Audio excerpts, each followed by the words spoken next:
ஏங்க அந்த ஃபேமிலியே இருக்குங்க. நேற்று பார்த்தீங்களா?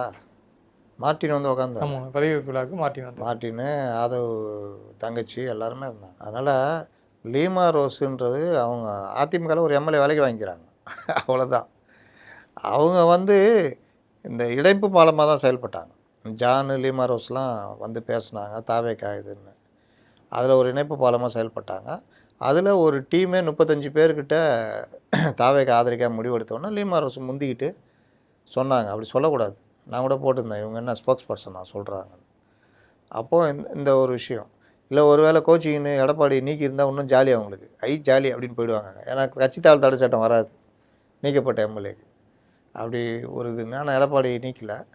ஆனால் இது சொன்னது காரணம் பேச்சுவார்த்தை போகுதுன்றதுனால தான் அவங்க வெளியில் சொல்லியிருக்காங்க. அதுக்கப்புறம் நடந்த நிகழ்வுகள் அதிமுக கூட்டணியாக அமைச்சரவை தொடங்கலான்னு அவங்க அப்படி ஸ்டாப் பண்ணாங்க. அப்புறம் அதுவும் நடக்கலை.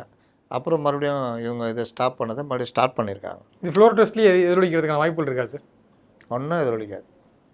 இது இவங்க ஆதரவு கொடுக்க போகிறாங்க, இல்லாட்டி கம்முன்னு உட்காந்து வேடிக்கை பார்க்க போகிறாங்க.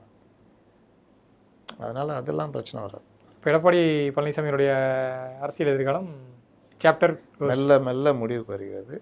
ஸ்டாலினுடைய இதுவும் மெல்ல மெல்ல முடிவுக்கு வருகிறது.